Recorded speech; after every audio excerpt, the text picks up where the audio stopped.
बिस्मिल्लाहिर्रहमानिर्रहीम। अस्सलाम वालेकुम। कैसे हैं आप सब? आज मैं आपके साथ एक कफ रेमेडी शेयर कर रही हूँ सर्दियों में। तो आप इसको बना के घर में ऐसे किसी शीशे की जार में सेव करके रख लें। खांसी लगी हो तो आप इसको जो है हाफ टी स्पून जो है या 1 पिंच जो है जैसे कि लेके आप बच्चों को भी खिलाएं। अगर बड़े हैं तो हाफ टी स्पून आप खा सकते हैं मॉर्निंग में और नाइट में। तो आपको इससे बहुत फ़ायदा मिलेगा। हनी ली है मैंने, शहद तकरीबन 1 टेबल स्पून है, अजवाइन ली है तकरीबन 2 टेबल स्पून। अब हम शुरू करते हैं। तो फ्लेम ऑन कर दी है। अब मैं अजवाइन जो है तवे पे डाल के थोड़ी रोस्ट करूंगी। फ्लेम आपने लो रखनी है। इसको मैं थोड़ा सा ऐसे मिक्स करूंगी।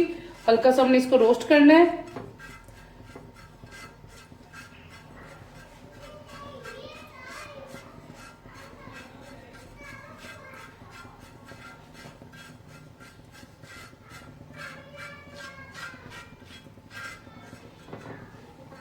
ये देखिए, ये रोस्ट हो गई है।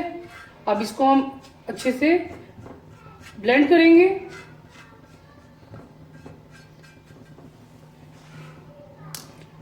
इसको मैं एक बाउल में निकालती हूँ।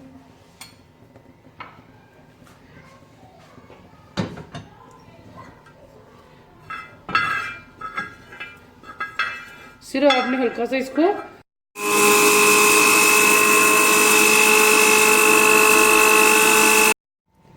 ये देखिए, मैंने इसको अच्छे से ब्लेंड कर लिए जिसमें हम गरम मसाला वगैरह पीसते हैं।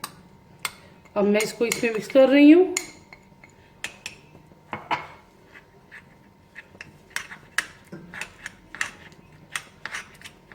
आपने जैसे बच्चों को जैसे पिंच होती है तो ज़रा सी उठा के तो आपने बच्चों को खिलानी है। अगर बड़े हैं तो हाफ टी स्पून मॉर्निंग में और नाइट में खाएं, क्योंकि खांसी जो है जब हम लेटते हैं या सुबह के टाइम बहुत ज़्यादा आती है। तो जब आपको शुरू हो तो आप उस टाइम पे ये थोड़ी सी मुंह में डाल लें तो आपको इससे बहुत फर्क पड़ेगा। ये देखिए, ये रेडी है। कफ रेमेडी रेडी है। आप इसको ऐसे बना के किसी शीशे की जार में सेव करके रख लें और अब ज़रूर इसको ट्राई करें। आपको इससे बहुत रिलीफ मिलेगी। और मेरी वीडियो को लाइक और शेयर करें और मेरे चैनल को सब्सक्राइब करें और साथ में दी की बेल के आइकन को भी प्रेस करें ताकि न्यू आने वाली वीडियो आपको जल्दी ही मिल सके। अल्लाह हाफिज़।